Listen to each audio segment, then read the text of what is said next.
I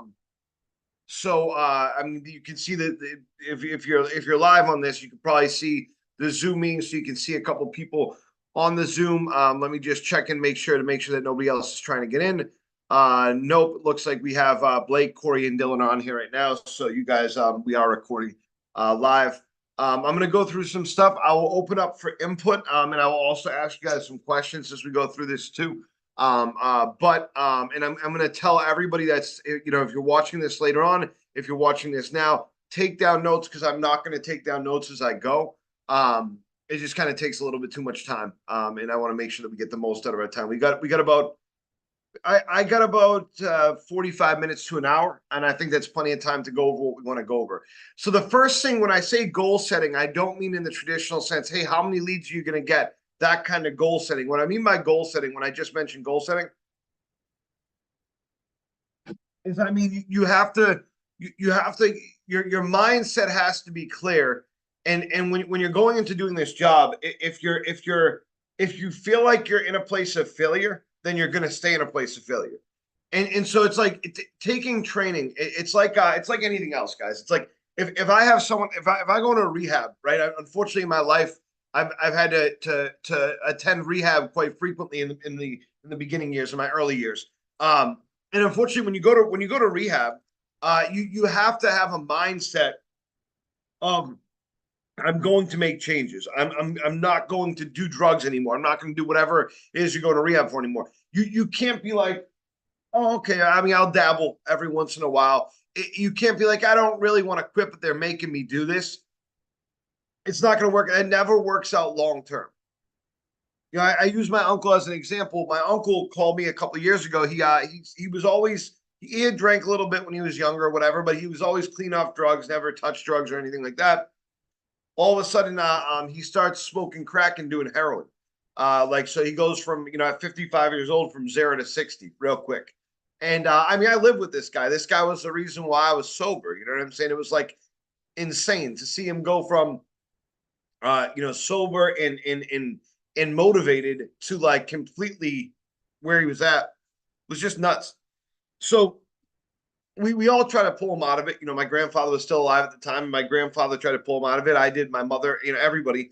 It never worked. No matter what, he dug in. And this guy lost his house. He lost his. It's crazy when you think of the house situation, because I could have bought that house off him for $22,000. It's a $750,000 house now, as the value on it. And instead, he lost it. Got way behind on everything and just lost it. His vehicles, his motorcycle, everything that he owned, he lost. And then he calls me and he goes, hey, I'm ready to go to rehab. For some people, rock bottom. And that's what I was waiting for. I was waiting for rock bottom. So I'm like, okay, cool. I'll get you into rehab. No problem. I call around and find a place. It's a little expensive, whatever. No problem. We'll take care of it. It's worth it. Obviously, it's the rest of his life. So I call the place. I get him a bed. I call him and say, hey, listen, do you need an Uber ride there or anything like that? He goes, I can't go to rehab right now. I just robbed my drug dealer. I stole 60 grand cash. I stole like 40 grand worth of heroin, and I have his car, and I'm just going to go on a road trip. Me and my girlfriend are going to go on a road trip. I'm like, Jesus Christ, man. Like, what are you doing? That lasted for a month. In a month, he ran out of money and drugs. Okay. Which is crazy. I know it's wild.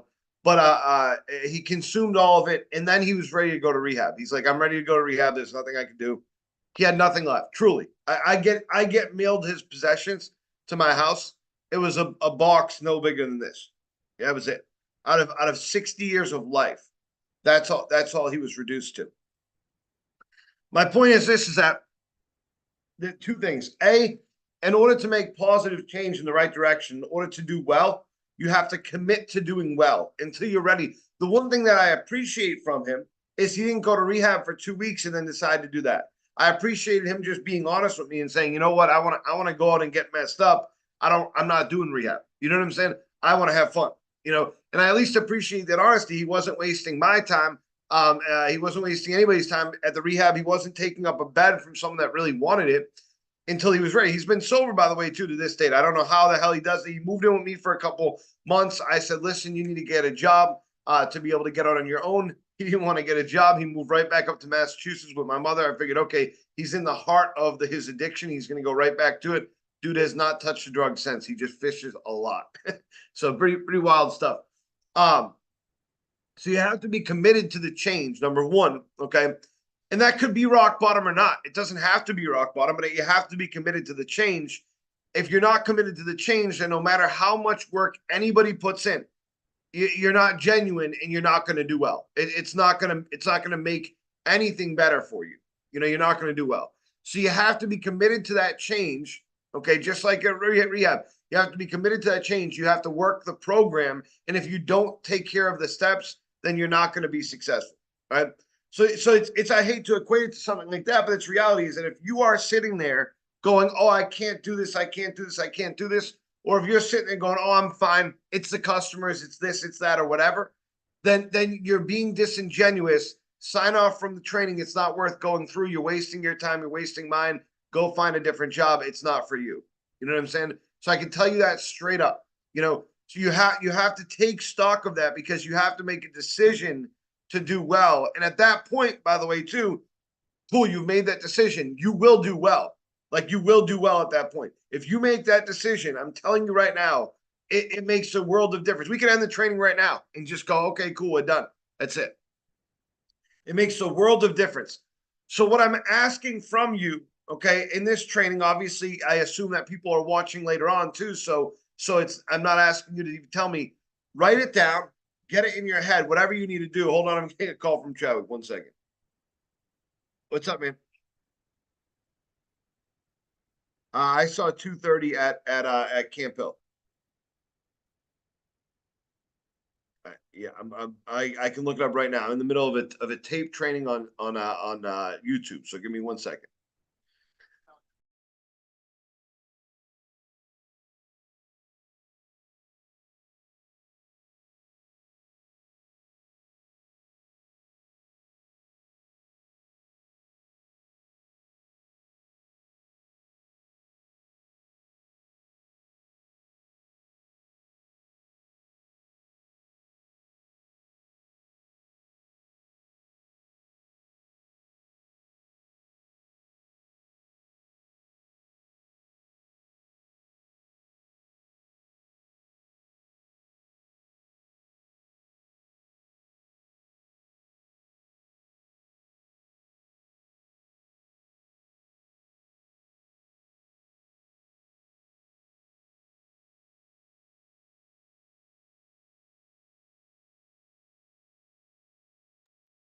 Guy was wrong the whole time. Anyways, there was we're going to see a movie, Civil War, and he's like, it's at 1:30. Like, no, it's not. It's at 2:30. It's at 2:30. So way to throw a wrench in it, dude. We're not we're not gonna restart over that. But write down in your notes, what is your goal? What I mean by that is, what are you doing here? What's your career path? What do you need to do? It doesn't matter what it is. The first step to being on that genuine path, the path to get better, to be successful, the first step in that is making the decision to, hey, yeah, I'm gonna make these changes. If we go through 10 things today or one thing today that makes a significant change and you do nothing about it, then it doesn't matter. It really does not matter. You know what I'm saying? So that each commitment is going to be different based on where you're at in your career and what you want to do. And I get that, but there's a certain level of commitment. And the first thing that you should do is write down that level of commitment that you're willing to put in to do well in your career. I can tell you right now that we are going to see significant growth as an office, as a company, I should say. Meaning this organization, this brand of Renewal by Anderson, this office, significant growth in many different directions. The opportunities will be available. The steps that I had to go through in my career, I will say that the first 7 years of my career, I call the first 7 years of my career, were a renaissance of commitment. It was 7 days a week, morning, afternoon, evening. I ate it and breathed it. That being said, it gives me the freedom that I have today. And in luckily, because of the experience and the knowledge that we have, you don't have to go through all that. Okay. All right. So we're going to cover two things today. We're going to cover comfortability at the door. Okay. And a part of that's going to be window problems as well, because we're going to talk about rebuttaling and preventing the need for rebuttals. That's what we're going to cover today. So I'm going to call on Dylan a few times in this to go over his experiences, because that's something that he's really good at as well. So I'm going to go over some stuff, and then I'm going to, Dylan, turn it over to you. We just got to make sure that we're staying within time. So let's try to keep it to like 5 minutes whenever I turn it over to you. Okay. Excellent. And then let me know if you need to go at any point in time too. That way, then I'm not like, hey, Dylan, go ahead, tell me. So all right. So we'll start off, guys, with window problems. Okay, window problems are an important part to what we do. In comfortability at the door. I think that you have a script when you get out there on the road. So if you're newer, most people get relatively comfortable with the script. They get uncomfortable when they have to kind of freestyle from things. And window problems are one of those parts where, hey, you kind of have to freestyle. You can't. The window problems are not a set in stone thing, right? It's not something that's clearly defined. And so you sort of have to freestyle, which is fine. It's good. It's actually, I think, beneficial to you. It's a fun part of the job for that reason. That being said, a lot of issues can arise when you're going through window problems. What I see most common when people are going through window problems is they put themselves in this weird, awkward place where they have to they need the customer to say yes to them. They need the customer to tell them, yeah, that's fine. Yep, I agree with you. Yeah, I have these certain window problems. You don't need that. You don't need the customer to agree to the window problems. You really don't need window problems at all. What I mean by that is this: it's a very important part of the job. It's a very important part of the job. That being said, it doesn't require the customer to necessarily give you anything in order for you to do well with this part. If you get reliant on the customer, especially in this section, then you end up losing a lot of appointments, or you put yourself in a position at the very least that's less comfortable. So I'm going to go through some scenarios where people are doing this. So I knock on the door. Good afternoon. My name is Paul Duffy. I hope you're Mr. Jones. Hi, Mr. Jones. I'm with Renewal by Anderson. We just did some work for Mrs. Smith on 123 Main Street. The reason why I'm here is it looked like you had the original vinyl windows. How long have you lived in the home? Okay, then what happens is people get into all right, Mrs. Jones, well, I talked to a lot of your neighbors. They're experiencing issues with drafts. Do you have that more on the front of the back of your home? Nope, I'm not feeling any draft. My windows have been pretty good. Okay, well, a lot of your neighbors have been complaining about the windows being hard to open and close. How many windows do you have like that? Nope, they're fine. My windows are pretty easy to open and close. I haven't experienced that. Or better yet, I don't open them very often, Okay, Mrs. Jones, well, I did notice walking up that there was some warping in your windows, and that can lead to condensation. Is that happening more in the front of the home or you back of your home? No, I mean, I haven't seen that at all. I think they're pretty good. They're holding up pretty well. And you're just getting beaten with the customer having control. They're just, they're telling you. Now, the irony is that there's visual problems there. You're bringing up some of those visual problems, but you're not leveraging those visual problems. So at some point in time, even if you want to do this to the basic level, because I know there's a lot of people that have really, really good conversation with customer. Even if you struggle with that conversation, just don't cede control to them. At the very least, when you're getting those no's, take control over the conversation and say, okay, well, Mrs. Jones, I'll let you know what I see while I'm here. Mrs. Jones, in my experience, or because of my experience, I noticed walking up, the first thing is discoloration in your windows, which is oxidation in the breakdown of the material. That being said, how long have you lived in the home, or when were these windows installed? A question like that, guys, you're getting some level of commitment from the customer without needing them to say, yes, I have this problem. Now, why does that work? If I was to say to the customer, let's say, so how long ago were these windows replaced? And then they said 5 years or 10 years or whatever. Or let's say that we agree that they're original. And I said, okay, original, that means these windows are 20 years old, right? And they said, yes. The level of agreement that I'm getting, they're not saying, yes, I'm having warping issues, or yes, I'm having oxidation issues. What they are doing is they're not denying that problem, and they're giving me the reason why that problem exists. So if a customer was to, just for example, if the customer was to say, yeah, my windows are original, then I would say, okay, that's probably why they're experiencing all these problems that I see here, right? So I'm able to utilize that as part of the conversation. So other issues that I see that I know I'm going to notice, weep holes in the windows, and I know people don't use this at all. It's an easy to use thing. Jason, come in. What's up? 2:30. All right, let me know.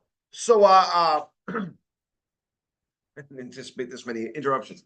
So the thing with the window problems again is that at that point there, the customer doesn't need to give me a yes. They're giving me the ammo that I need. The weep pulls are something that people don't use often at all. I use them at every door. Every door I go through, every vinyl window door I go through. Why? Because it's a design flaw and it's proof that the windows are built cheap.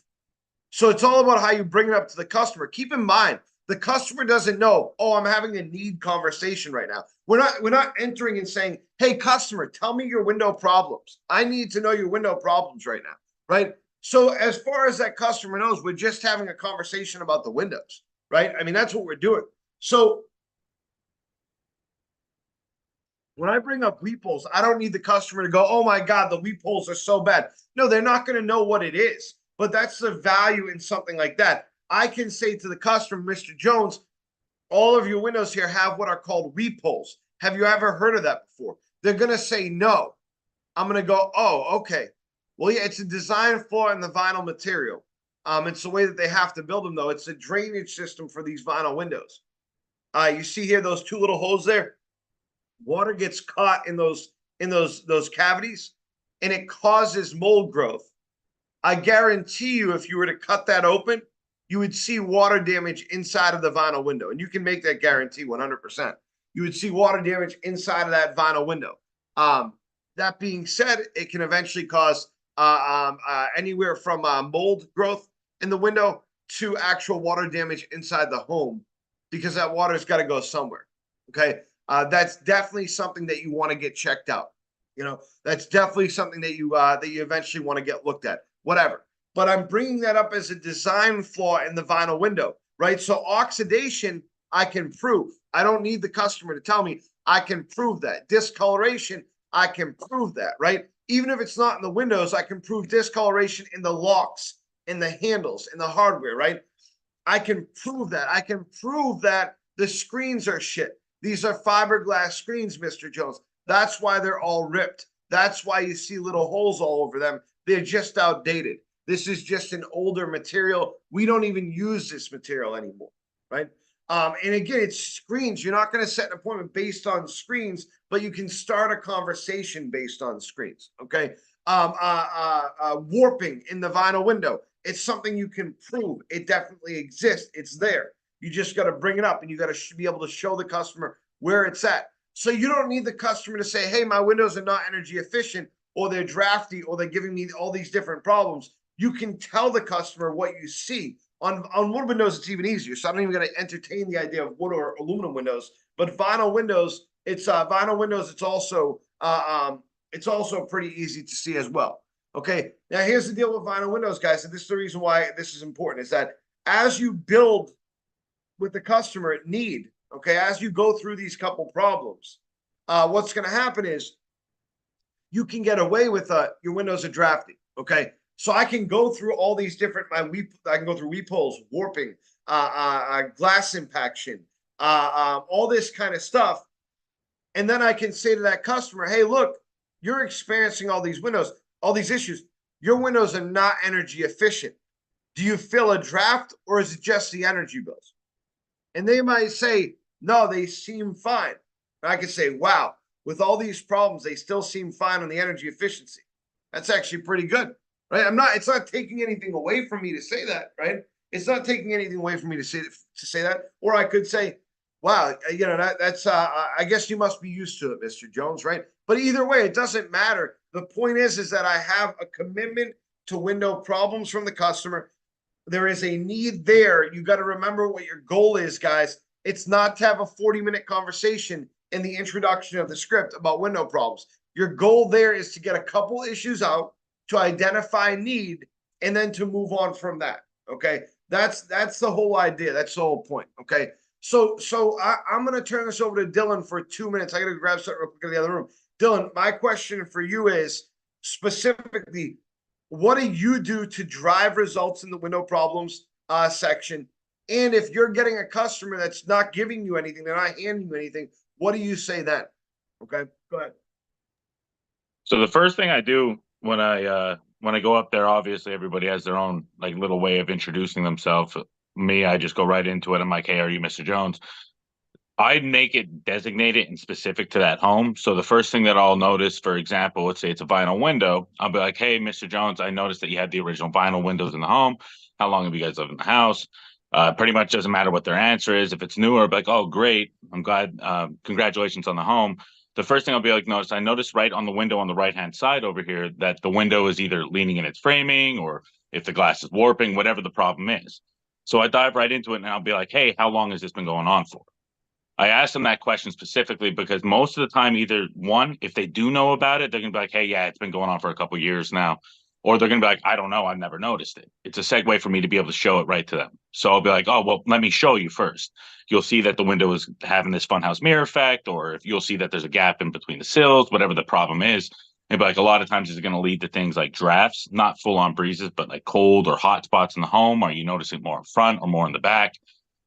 Whether they say yes or no, I typically, it doesn't matter to me because either they're not going to notice it and it's going to be something like, "Hey, well, I'm glad you're comfortable in the home. I can tell you this, that the window is warped out of place.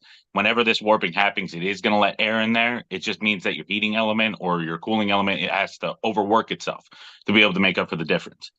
To me, if I see warping in a kind of window or any kind of leaning in the framing, I know it is having a problem. It is having energy efficiency issues for it.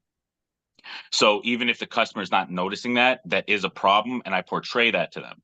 I let them know, like, "Hey, well, even if you're not noticing that, you're still going to be dealing with these issues. It just means that your heating element's making up for that difference. It's great that you're comfortable, but it's a problem because your heating element now has to overwork itself for that."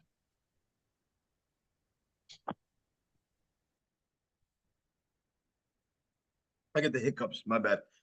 Trying to get rid of them. All right, cool, excellent. I caught the end of that.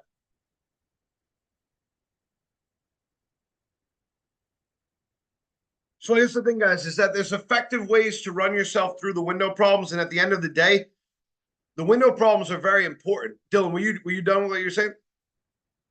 Yeah, it was. Yeah, yeah, you caught it right at the perfect timing. So Okay, perfect. The window problems are extremely important. That being said, they should never ever cause you to lose a lead. You should never lose a lead because of window problems. I mean, literally, if it gets to the point where they're just giving you, "Oh nope, they're fine, they're fine, they're fine."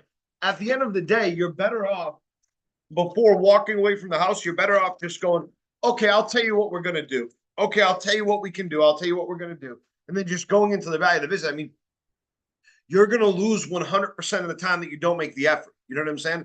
So it just makes sense to do it. You know? Okay.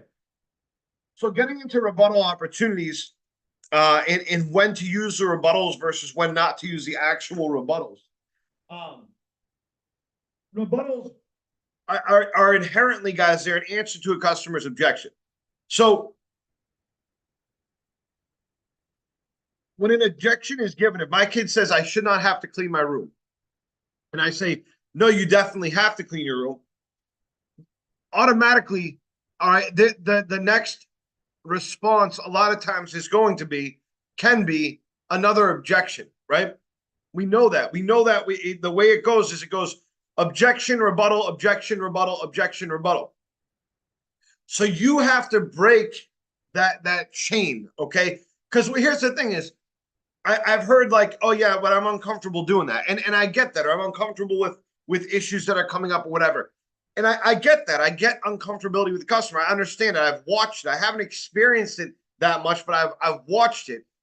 And what I realize is that the people that get most uncomfortable with customers are giving them opportunities to make them uncomfortable. That's what's actually happening there. They're giving the customer, oh, thank you. They're giving the customer opportunities to make them uncomfortable. That's why that's happening. So what's happening is I go out there to the house. I get a hard no, not interested. Nope, I'm good right in the beginning. And my response is to pause, stop, and give them some sort of serious, well, very few of our customers have money put aside for new windows. And then I pause and stop and wait. I'm asking for those, like a customer's only going to respond the way that anybody else would respond. Any non-customer would respond, any way that you would respond. they're gonna respond with another objection. That's the way that it works, you know. And so you want to take away that opportunity, guys, for people to do that. This isn't a negative thing. This is an extremely positive thing. But the way that it works, and we know this, we've gone through. This is the core difference in our script from other companies. The way that it works is we know the what, when, where, why. We know what the customer is going to say, when they're going to probably say it, or where in the script they're going to say it. And we know the why. We know the why they're giving the objection. It's not because they're not interested in Windows. It's just because you showed up at their door. That's the reason why. We know that. That being said, and we know it's going to be a certain set of objections too, usually not interested in the beginning. We can anticipate that in a positive way. Okay. So as we're going through the script, let's just be realistic here. Knock, knock, knock. Good afternoon. So most people are going to get through at least the introduction. Not all the time, though. Knock, knock, knock. Good afternoon. My name is Paul Duffy. I hope you're Mr. Jones. I am, what's this, Anderson? I'm not interested. That's a pretty common thing you hear, right? A lot of people, if they are going to take the route that's going to make them nervous, upset, make them not do well, then they're going to go up. Yeah, I'm with Renewal by Anderson, but we did some work in the neighborhood. The customer knows they have full control at that point. You just stuttered around your scripting. Okay. The customer knows, okay, I have full control. You're going to get more objections from that customer. They're going to keep giving you not interested. Right?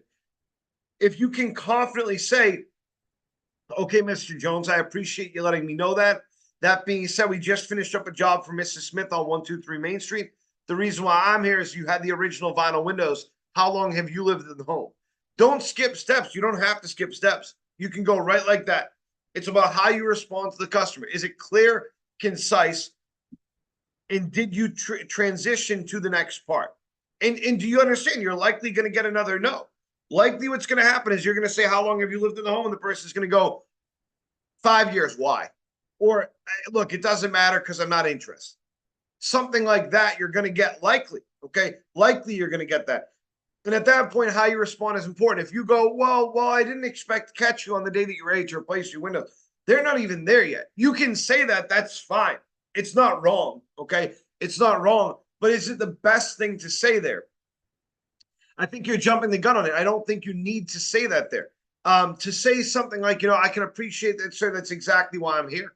Okay? Or, sir, I'm glad that you mentioned that again. Or, okay, sir, well, before I go, I just wanted to point out something that I noticed. All right. And then transition right into your window problems at that point. So we just did some work on 123 Main Street. How long have you lived in the home? Yeah, look, man, I already told you I'm not interested. I'm not doing anything with the windows anytime soon. I appreciate your time, but I'm definitely not doing it right now. Okay, sir. Well, I appreciate you letting me know that. Before I go, I just want to point out these look like the original windows. Okay. And I noticed that there was some warping on the edges of the sill here. Or I noticed there was some glass impaction, which is warping of the glass. How old are these windows? Okay. You can ask a hands-off question like that. Okay. Or are these all original? Are these all the same style in the home? Right. Questions like that are not going to give you a negative answer. Then even if they say no, it doesn't matter. If they say no, then you just go, okay, so some have been updated, right?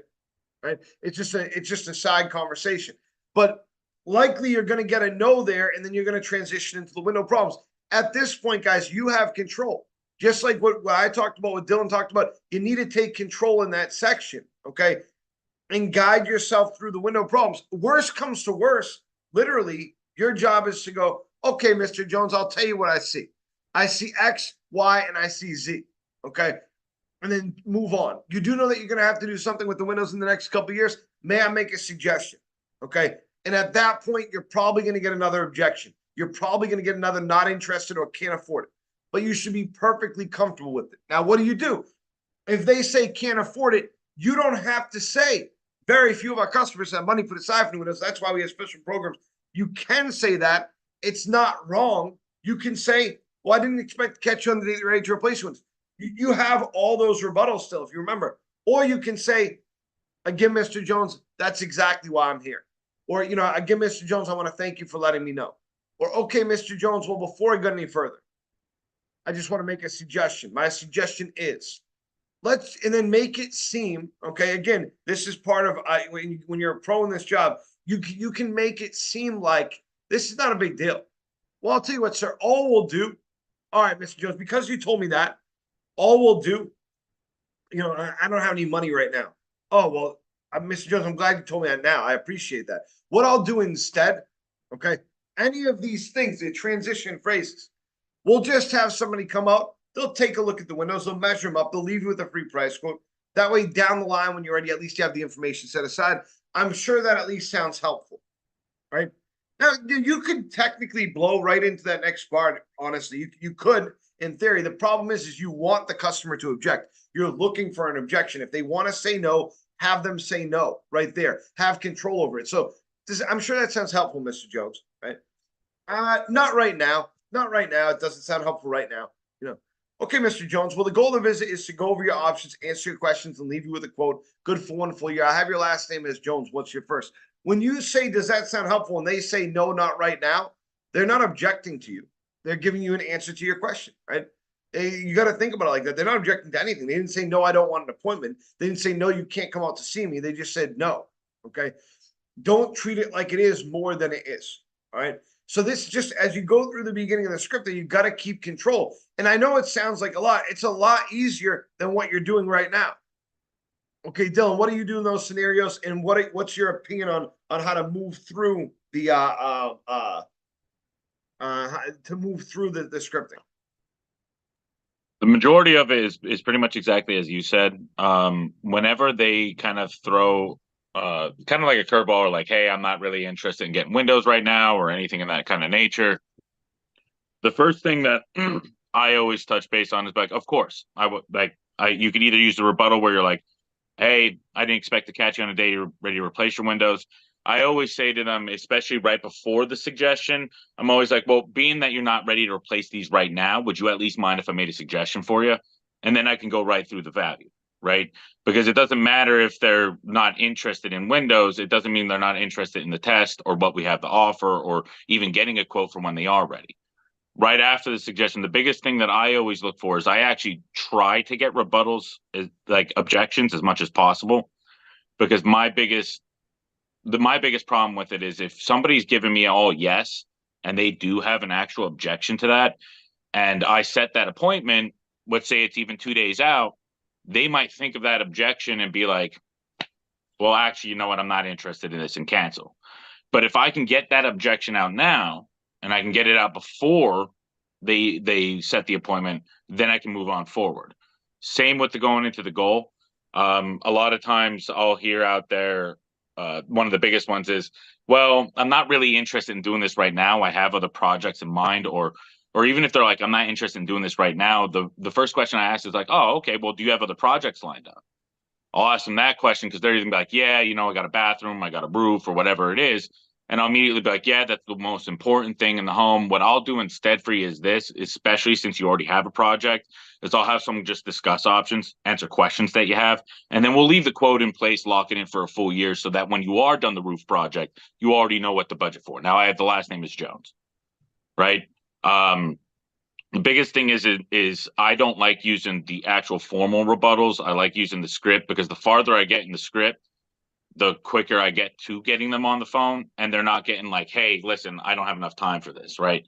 The script is designed to answer any questions that that person has anyway, and to resolve any kind of objections. Excellent. 1 second.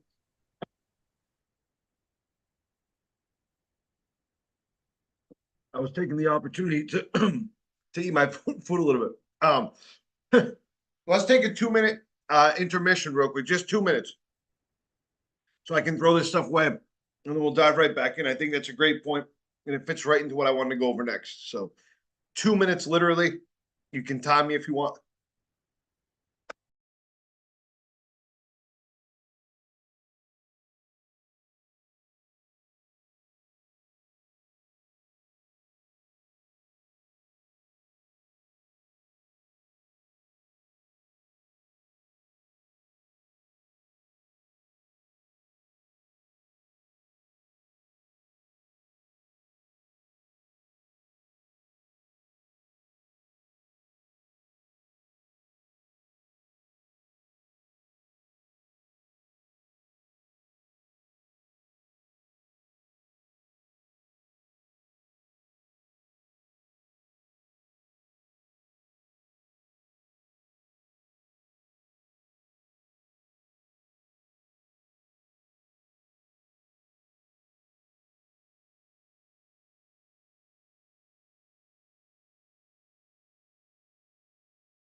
All right.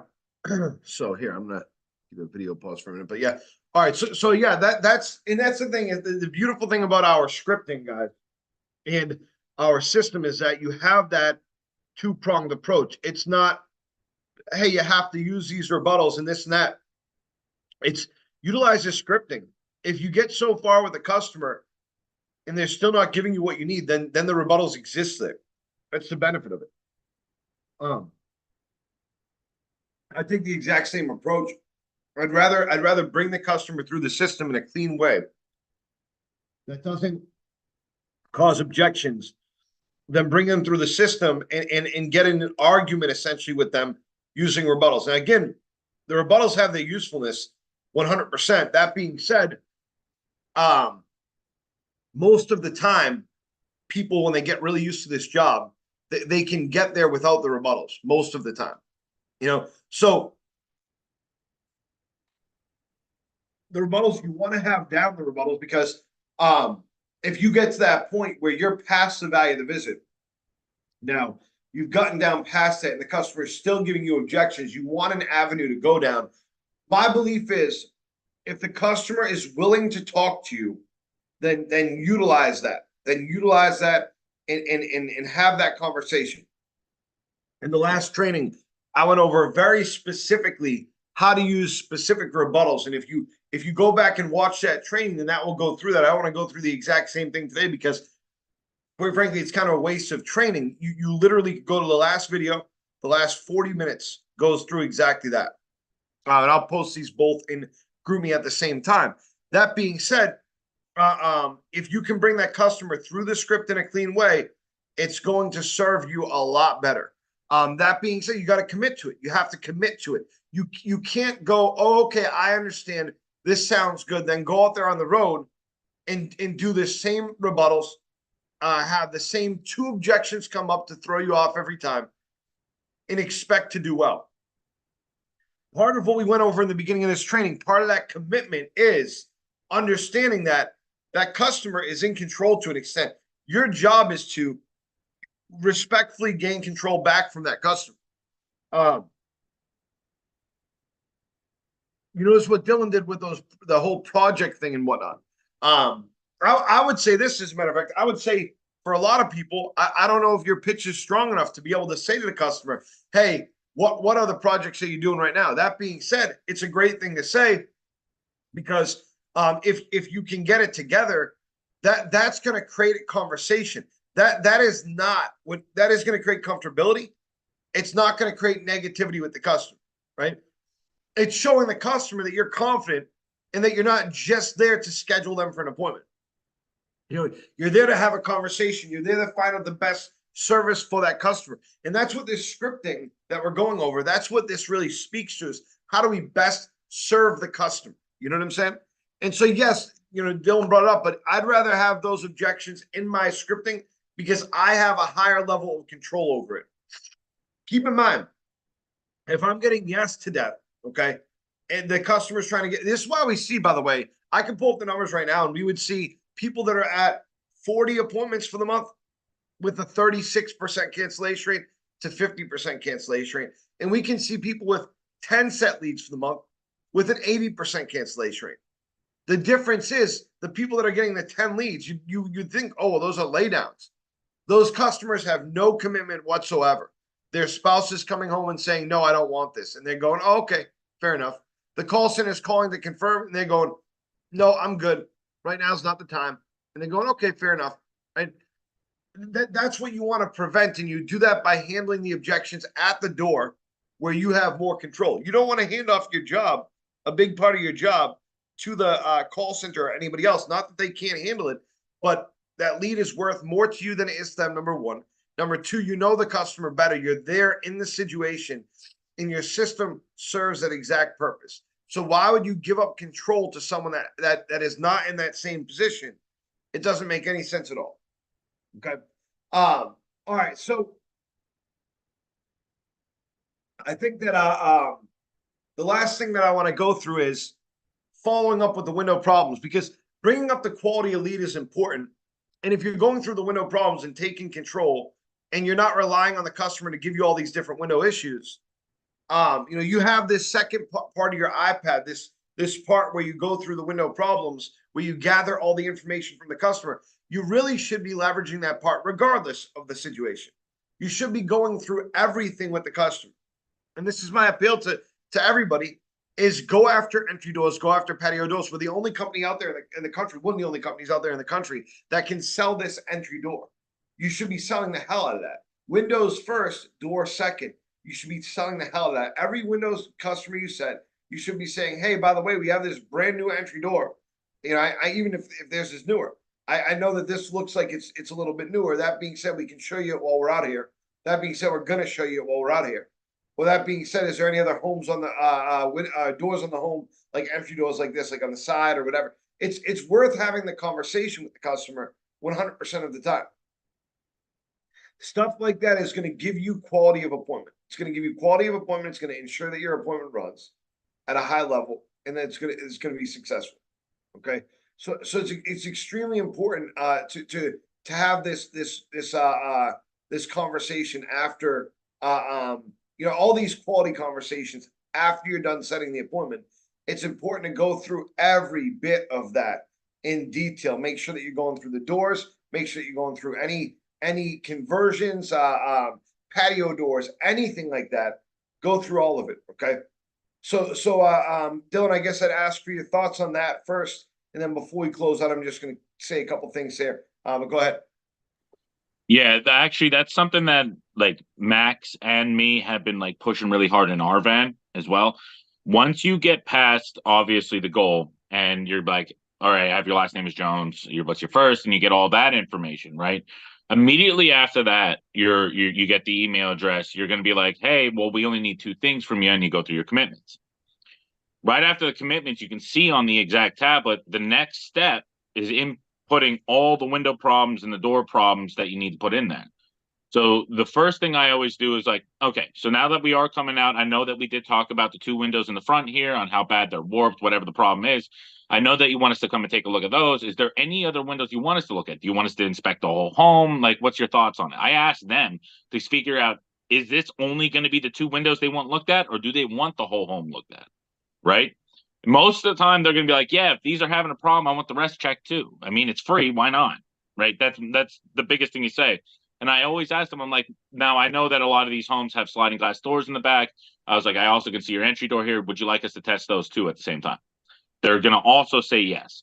I start going through the window problems. And when you get to that section where it has like the whole checklist, like condensation, foggy, I'll be like, now I want to ask you a couple questions. I want to just make sure I'm doing my due diligence and making sure the person that comes out here knows exactly what they're expecting to make this visit seamless and as smooth for you.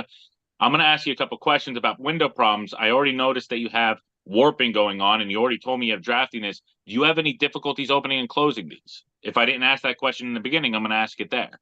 Or do you have any difficulties with, for example, like fading of the curtains or even sun bleaching on floors? I know that a couple neighbors down the street were actually having their floors getting sun bleached because there was no efficiency in there.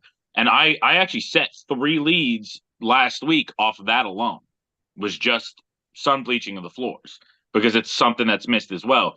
Asking those questions and just going through a couple of them, not even all of them, just asking them a couple questions about what those window problems are in there.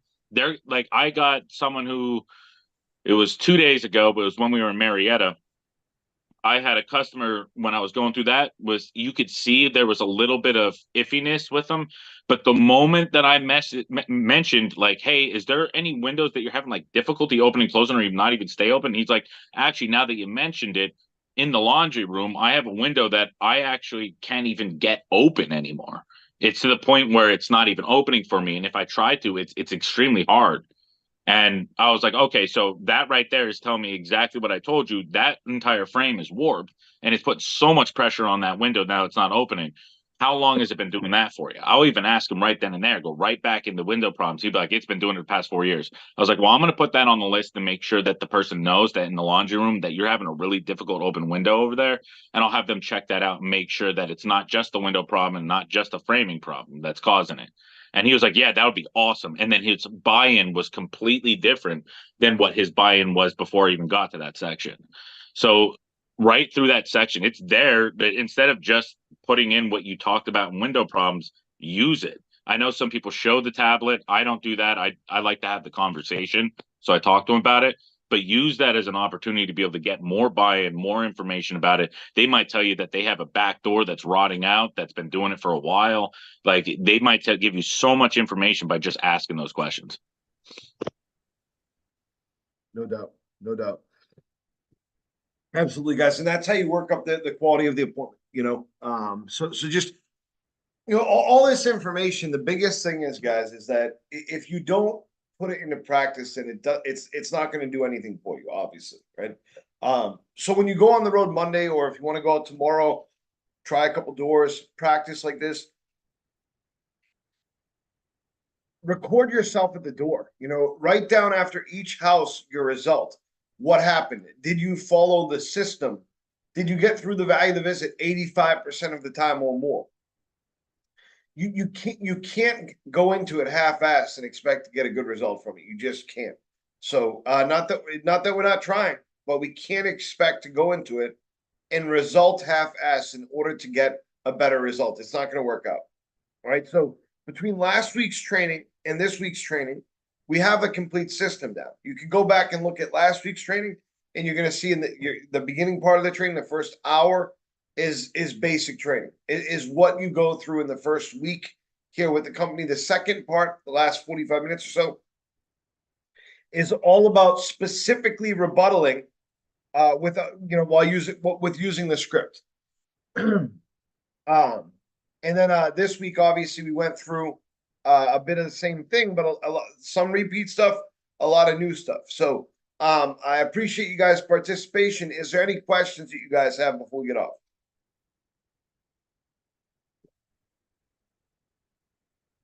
All right, thank you guys, and thank you, Dylan. I will talk to you guys soon. Thank you.